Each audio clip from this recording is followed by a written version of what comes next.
History whispers secrets from the shadows of our past, stories of cruelty and compassion that shaped the American frontier more than any gunfight ever could. Leave her. She's just another celestial.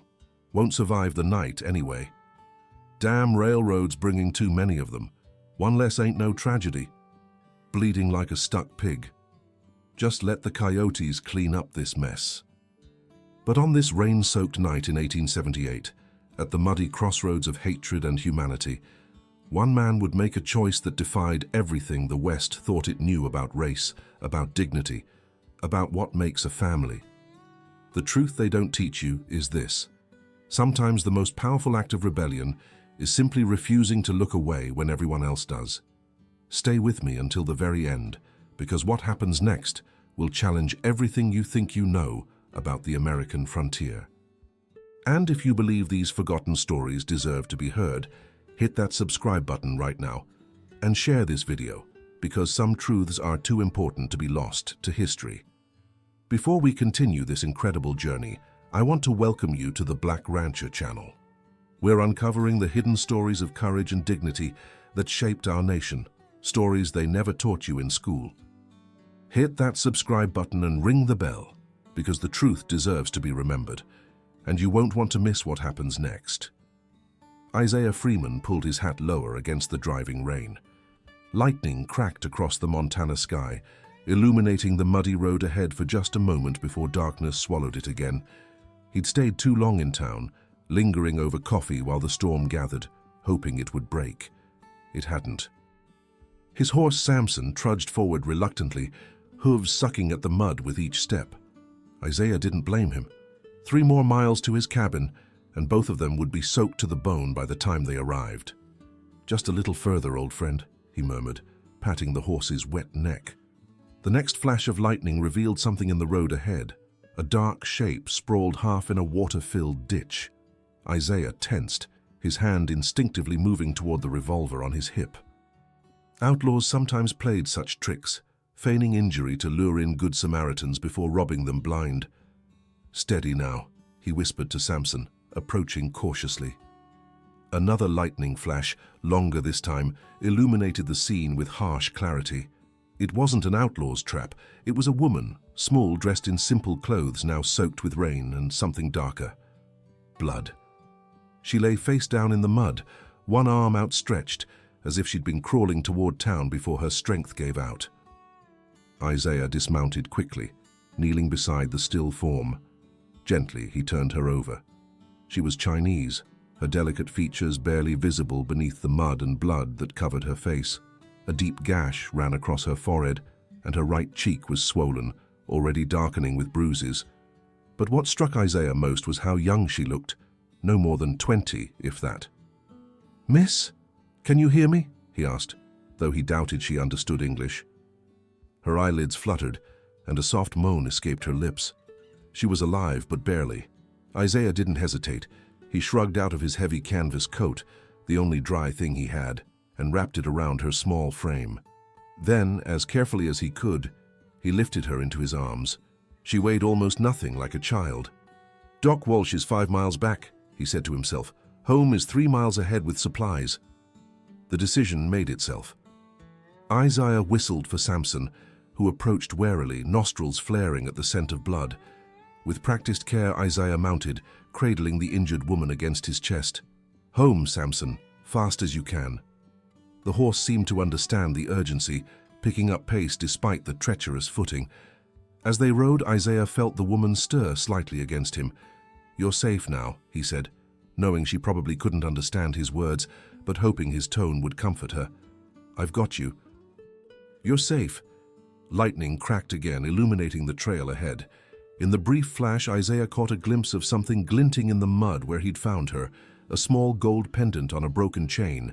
Without thinking, he turned Samson back, dismounted carefully while balancing the woman, and retrieved the necklace from the mud.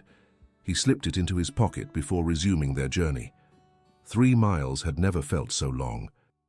By the time Isaiah reached his cabin, the rain had intensified into sheets of water that made it nearly impossible to see.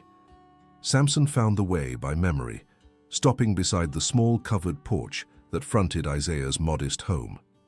The woman hadn't stirred again during the ride. Her breathing was shallow, her skin cold despite the coat wrapped around her. Isaiah's worry deepened with each passing minute. Dismounting with his precious cargo was a challenge, but he managed it, cradling the woman against his chest as he fumbled with the door. Inside, he laid her gently on his bed, the only proper piece of furniture he owned besides a table and 2 chairs. The cabin was dark and cold, but Isaiah worked quickly, striking a match to light the lamp before kneeling to build a fire in the small stone hearth. Within minutes, flames crackled, casting dancing shadows across the walls as warmth began to fill the space. Only then did he turn his full attention to his unexpected guest. In the lamplight, her injuries looked worse.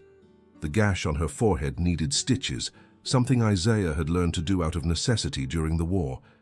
But the bruises told a different story. These weren't from a fall or an accident. Someone had beaten this woman deliberately and cruelly. Isaiah's jaw tightened. He'd seen such things before, too many times, during the war on plantations and even here in the supposedly free West. Cruelty knew no boundaries. He gathered what he needed: clean cloths, his small medical kit with needle and catgut, a bottle of whiskey, and a basin of water he heated by the fire. Then he set to work, first cleaning away the mud and blood from her face with gentle strokes. As the dirt washed away, he saw her fully for the first time. Despite the bruising, she was beautiful, with delicate features and long black hair that had partially come loose from what must have once been an elegant arrangement. Around her neck, barely visible beneath the collar of her simple cotton dress, was a thin red welt, as if something, a rope perhaps, had been pulled tight against her skin. The sight of it made his blood run cold. Working methodically, Isaiah cleaned and stitched the gash on her forehead, then carefully examined her for other injuries. Her right wrist was sprained, possibly broken. He splinted it as best he could. There were bruises on her arms, shaped like fingerprints, and more across her ribs. But nothing seemed life-threatening if infection could be prevented. Just as he finished, she stirred, eyelids fluttering open to reveal dark, terrified eyes that immediately widened at the sight of him. She tried to scramble backward, a small cry of pain and fear escaping her lips. Isaiah raised his hands, palms outward, and spoke softly. "You're safe. I found you on the road. You're hurt, but you're safe now." She didn't understand his words. That much was clear from her expression, but something in his tone or manner seemed to reach her. She stopped trying to retreat, though her body remained tense, poised for flight. Isaiah pointed to her bandaged head, then to himself, mimicking the act of stitching. Then he moved slowly to retrieve something from his pocket, the gold pendant he'd found in the mud. He held it out to her, offering it with an open palm. Her eyes widened. With trembling fingers, she reached for the pendant, clutching it tightly once it was in her possession. Tears filled her eyes as she looked up at him. "Siexia," she whispered. Though Isaiah didn't understand the word, its meaning was clear. "You're welcome," he replied softly. "My name is Isaiah." He pressed a hand to his chest. "Isaiah." She hesitated, then mimicked his gesture, pressing her own hand to her chest. "Mei-Lin," she said, her voice barely audible. Isaiah nodded, offering a gentle smile. "Mei-Lin, you rest now. You're safe here." He moved to leave her in peace, but her hand shot out suddenly, gripping his sleeve with surprising strength.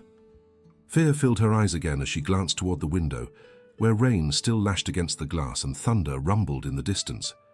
"They come," she managed in broken English, her first words he could understand. "Bad men.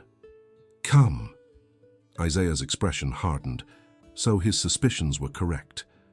Someone had done this to her, and she feared they would return to finish what they'd started. "No one's coming here tonight," he assured her, covering her hand with his own. "And if they do?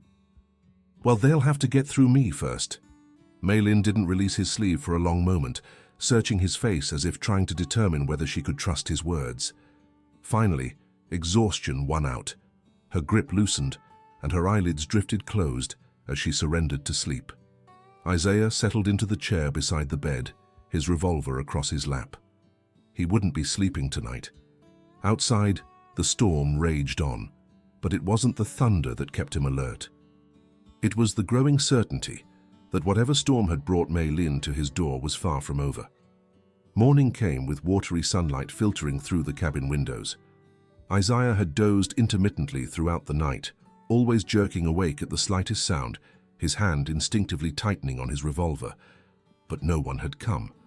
Mei-Lin slept fitfully, occasionally murmuring words he couldn't understand, her face contorting with pain or fear. Each time Isaiah had checked her fever, thankfully still mild, and adjusted the damp cloth on her forehead.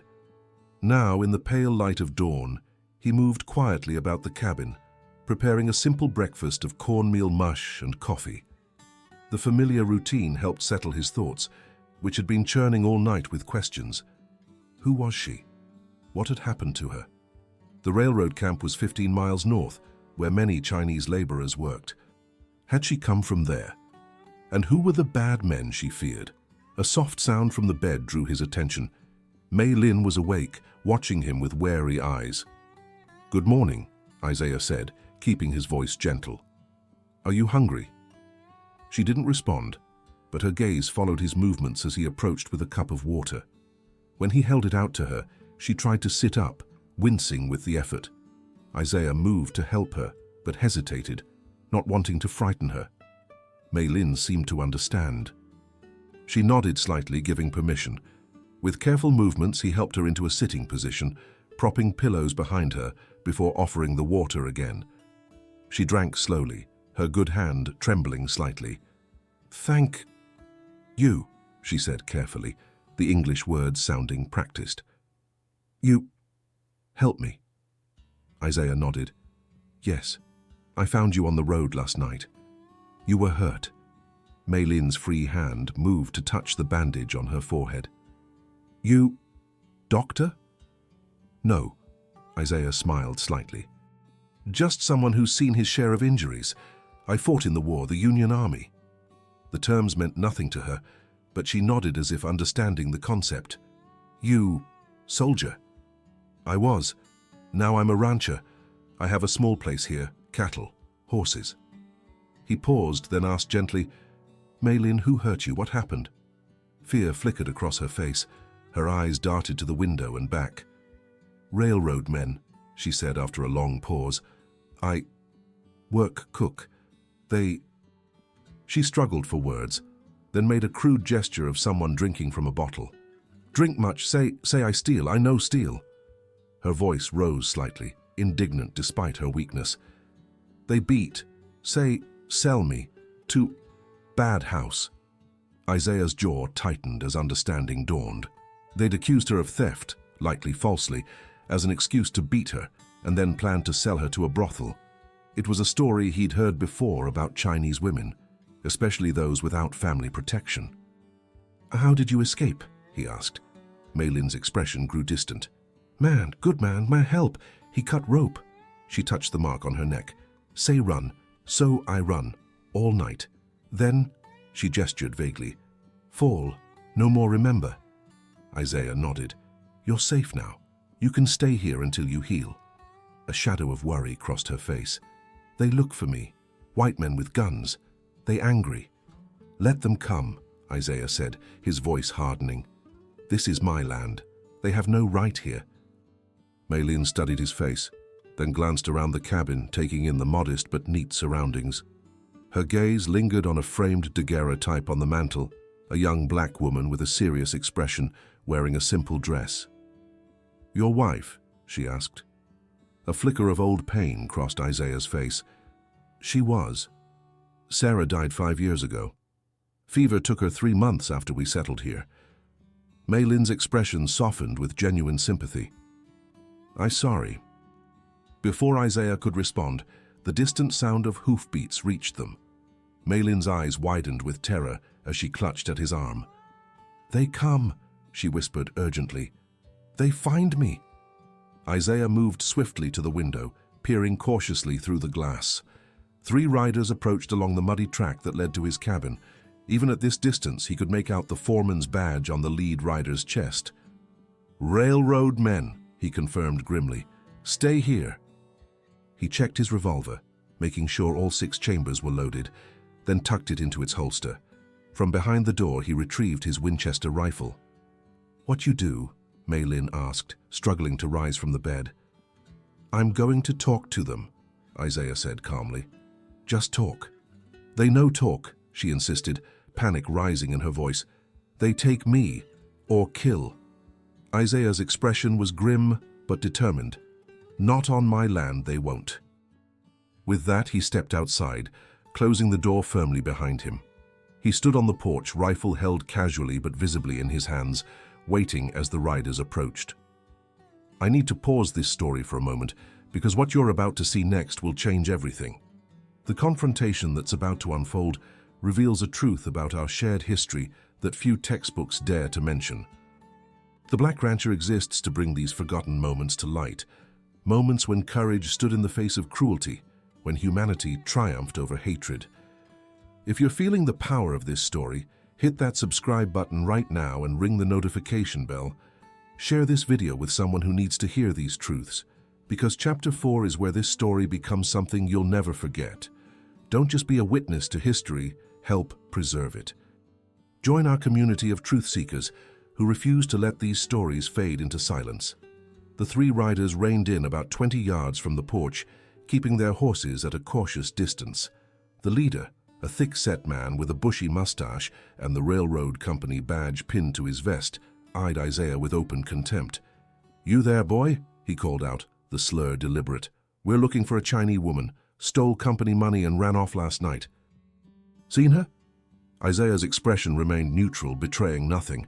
"I'm not a boy," he said evenly, "and this is private property. Mr.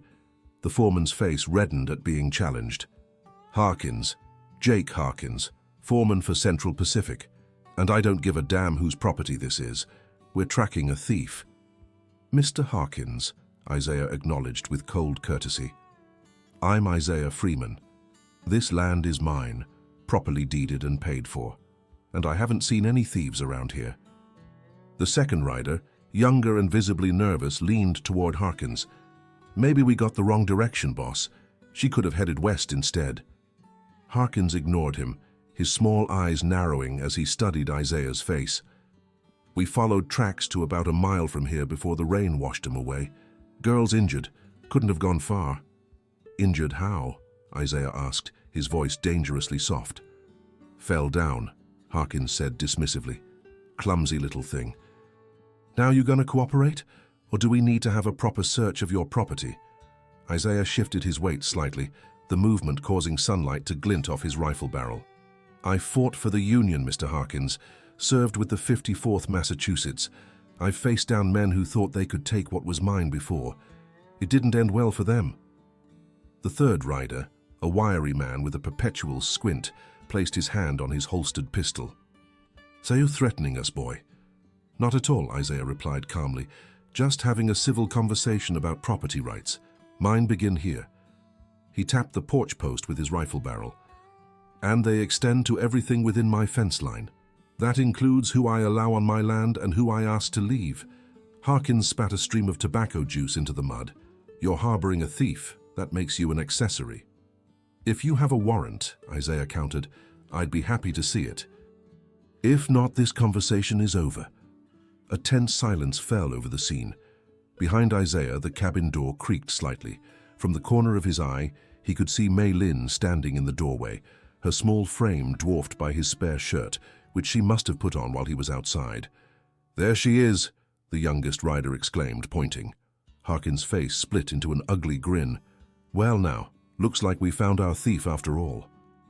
Isaiah didn't move from his position, but his grip tightened on the rifle. "This woman is under my protection. She says she stole nothing." "And you believe her?" Harkins laughed harshly.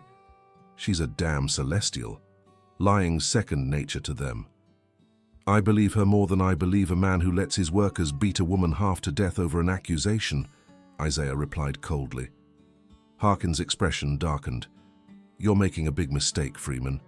That girl is railroad property." "People aren't property," Isaiah said, his voice like steel. "That war settled that question. She signed a contract, Harkins insisted, 5 years of service to pay for her passage. She's barely served 2. Did that contract include being sold to a brothel? Isaiah asked quietly. A flicker of unease crossed the young rider's face, but Harkins merely shrugged. Company finds ways to recoup losses when workers can't fulfill their obligations. Not my concern where she ends up. It's mine, Isaiah said simply, and she stays here. Harkins' hand moved toward his holster. We're taking her one way or another. What happened next unfolded with lightning speed. Isaiah's rifle came up smoothly, the barrel now pointed directly at Harkins' chest. The foreman froze, his hand hovering over his pistol. I was a sharpshooter, Mr. Harkins, Isaiah said conversationally. Could hit a man at 300 yards. You're barely at 30. I don't want blood on my land today, but make no mistake. If you draw that pistol, you won't live long enough to use it. The wiry man had already half drawn his weapon, but he hesitated, clearly calculating his odds. 3 against 1, he muttered, though with less confidence than before. True, Isaiah acknowledged, but he'll be dead first. He nodded toward Harkins. You want to die for a man who'd sell a woman to a brothel over money she didn't steal? A tense silence stretched between them. Finally, the young rider backed his horse away a few steps. This ain't worth dying over, boss, he said nervously. Sheriff Daniels won't back us on this one, not without proof she stole anything.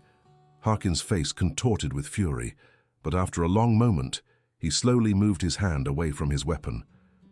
This isn't over, Freeman, he spat. Company has friends in high places. Governor himself has stock in Central Pacific. Then by all means bring the governor to my door, Isaiah replied calmly. I'd be interested to hear if he supports selling innocent women into prostitution. Might make an interesting story for those Eastern newspapers. The implied threat wasn't lost on Harkins. The railroad was already facing scrutiny from lawmakers and journalists over its treatment of workers, particularly the Chinese. A scandal involving forced prostitution would not be welcomed by the company's directors. With a final venomous glare, Harkins yanked his horse around. Let's go, he barked to his companions. Celestial whore ain't worth the trouble. Isaiah kept his rifle trained on them until they disappeared around the bend in the road. Only then did he lower the weapon, releasing a long breath he hadn't realized he was holding. Behind him, he heard a soft sound. Turning, he found Mei-Lin sinking to her knees in the doorway, her face in her hands as silent sobs shook her small frame. Whether from relief or delayed shock, he couldn't tell. Without hesitation, Isaiah set aside his rifle and moved to her side, kneeling beside her on the rough wooden porch. They're gone, he said gently, and they won't be back. Men like that are cowards at heart. Mei-Lin looked up at him, her tear-streaked face a mixture of disbelief and dawning hope. Why you help me? She asked, genuine confusion in her voice. I nothing to you. Isaiah was quiet for a long moment, choosing his words carefully. When I was a boy, he finally said, my mother and I were sold to different plantations. I was 12. The man who bought her... He paused, an old pain shadowing his eyes. He was cruel. Another slave on his plantation, an old man named Moses, helped her escape, hid her in a root cellar for 3 days, gave her his own food, showed her the way north. I didn't see her again until after the war. He looked directly into Mei-Lin's eyes. Moses died for what he did. They whipped him to death when they discovered he'd helped her, but before he died, he made my mother promise something. When you free, he told her, help someone else. That's how we all get free in the end. Isaiah reached out slowly, hesitantly, and brushed a tear from Mei-Lin's cheek with a gentle touch. I help you, because someone once helped my mother. And because it's the right thing to do. For a long moment, Mei-Lin stared at him, searching his face as if seeing him truly for the first time. Then, with a small sob, she bowed her head deeply, a gesture of profound respect in her culture. I no forget, she whispered. Never forget. Isaiah nodded, understanding the depth of the promise she was making. Then, gently, he helped her to her feet. Come inside, he said. You need rest. And then, we need to plan. Harkins isn't the type to let this go easily. As they stepped back into the cabin, something had shifted between them. Not yet trust, perhaps, but the beginnings of it. Two people from different worlds, bound together by a common enemy and the simple, powerful truth that dignity recognized dignity, no matter the color of its skin. 2 weeks passed with no sign of Harkins or his men. The bruises on Mei-Lin's face faded from angry purple to sickly yellow before finally disappearing altogether. The wound on her forehead healed into a thin white line, barely visible unless you knew to look for it. Her wrist remained splintered, but she had regained most of its movement. During those weeks, they developed a careful routine. Isaiah slept on a bedroll near the fire, giving Mei-Lin the bed. During the day, he tended his cattle and horses, always keeping his rifle close and an eye on the road. In the evenings, they shared simple meals, during which Isaiah taught her English words while she, in turn, taught him phrases in her native Cantonese. He learned that she had come from a village near Canton, that her family had sent her to America after a flood destroyed their farm, that she had a younger brother still in China, whom she had been sending money to support. She had been a cook at the railroad camp, working 16-hour days for meager pay that was further reduced by fees for her housing and tools. She learned that Isaiah had fought for the Union, had come west with his wife Sarah after the war, seeking land and a fresh start, had built this cabin with his own hands, and had mourned alone when fever took Sarah before they could start the family they'd dreamed of. These exchanges happened slowly, hindered by language but aided by a growing sense of trust and mutual respect. They were cautious with each other, wary of overstepping boundaries, yet increasingly comfortable in their shared space. On this particular evening, Isaiah returned from checking his fence line to find Mei-Lin standing at the stove, stirring something that filled the cabin with an unfamiliar but enticing aroma. "What's this?" he asked, hanging his hat on the peg by the door. Mei-Lin turned, a small smile playing at the corners of her mouth. It was the first genuine smile he had seen from her, and it transformed her face, bringing a warmth to her eyes that had been absent before. "I make Chinese food," she explained hesitantly. "Use what you have to say thank you." Isaiah approached the stove, peering into the pot where vegetables and small pieces of rabbit, which he had snared that morning, simmered in a fragrant broth. "Smells good," he said with an appreciative nod. "Better than anything I could make." They ate at the small table, and Isaiah found himself enjoying the unfamiliar flavors, the ginger she had discovered growing wild near the creek, the unique way she had prepared the rabbit so it remained tender. "This is the best meal I've had in years," he told her honestly. Mei-Lin ducked her head, pleased but embarrassed by the praise.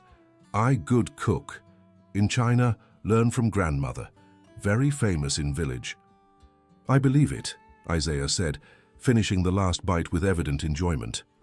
A comfortable silence fell between them as Mei-Lin collected the dishes and began washing them in the basin. Isaiah watched her for a moment, noting how much stronger she seemed, how the fear that had haunted her eyes upon arrival had dimmed to a wariness that only occasionally flared when unexpected sounds startled her. "Mei-Lin," he said finally, "we need to talk about what happens next."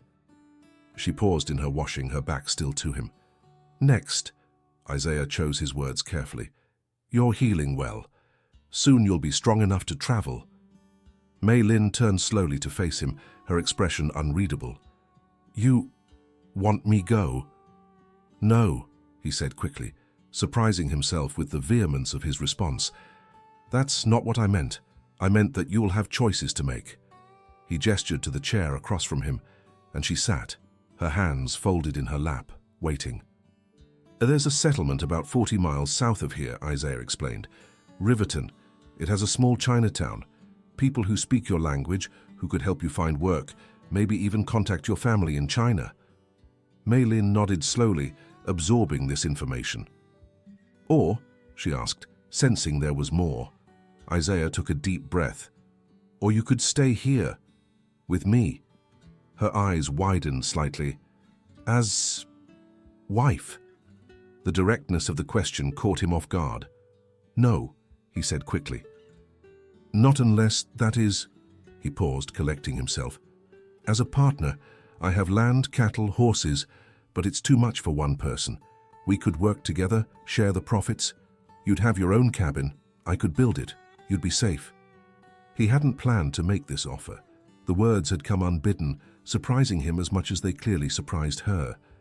But once spoken, he knew they were right. Mei-Lin was silent for a long moment, her gaze dropping to her hands. "Why?" she finally asked. "Why you want me stay?" It was a fair question, one that deserved an honest answer. "Because you're strong," Isaiah said simply. "Because you survived what would have broken many. Because when I found you in that mud, half dead, you were still crawling, still fighting." He paused. "And because I've been alone a long time, this land, it needs more than one person's dreams to make it live." Mei-Lin looked up at him, studying his face with an intensity that made him want to look away. But he held her gaze, letting her see the truth of his words. "I not know how to ranch," she said slowly. Isaiah smiled slightly. "I didn't either when I started. We'll learn together." "People talk," she continued. "Black man, Chinese woman." She trailed off, the implication clear. "People always talk," Isaiah said dismissively. "Let them. This is our land, not theirs." A ghost of a smile touched her lips at his use of the word our. Still, she hesitated. "I need... think," she said finally. Isaiah nodded, understanding. "Of course, there's no rush. And if you choose Riverton, I'll take you there myself. Make sure you arrive safely." Mei-Lin stood, moving to the window where the last light of sunset painted the distant hills in shades of gold and purple. For a long moment she gazed out at the land, Isaiah's land. "Beautiful," she said softly. "Yes," he agreed, joining her at the window. "First time I saw it, I knew this was where I belonged." Sarah felt it too. It was like coming home to a place we'd never been before. Mei-Lin glanced at him. "You miss her?" It wasn't a question, but Isaiah answered anyway. "Every day. But less sharply now. Time does that." They stood in companionable silence, watching as the first stars appeared in the deepening twilight. Finally, Mei-Lin spoke, her voice quiet but certain. "I stay," she said. "Not as wife. Not yet. As partner." Isaiah turned to look at her, searching her face to ensure she was certain. "You're sure it won't be easy?" Mei-Lin's chin lifted slightly, a gesture of pride and determination he had come to recognize. "Life never easy," she said with simple dignity, "but better with friend." Isaiah nodded slowly, a warmth spreading through his chest that had nothing to do with the evening's meal and everything to do with the remarkable woman standing before him. "Partners then," he said, offering his hand as he would to a man with whom he'd struck a deal. Without hesitation, Mei-Lin took it, her small hand firm in his larger one. "Partners," she agreed. Outside, the Montana twilight deepened into night, stars scattered like diamonds across the vast sky. Inside, two people from different worlds stood with their hands joined, bound not by chains of servitude or societal expectations, but by choice, the choice to see in each other not color or nationality, but humanity in its purest form. It was perhaps the most revolutionary act either of them would ever commit. What you've just witnessed is more than a story. It's a truth that's been buried beneath the sanitized version of history we've been taught. People like Isaiah Freeman and Mei-Lin existed. They built lives, created communities, and challenged the boundaries of what was thought possible in a divided America. If this story moved you, if it made you see the American frontier in a new light, please hit that subscribe button right now. Join the Black Rancher community, where we're committed to uncovering these hidden histories and giving voice to the silenced. Share this video. Tell others about it. Because when enough people know these stories, they become more than history. They become a blueprint for understanding who we truly are as a nation. Thank you for bearing witness to this piece of our shared past. Until next time, remember, dignity recognizes dignity no matter the color of its skin.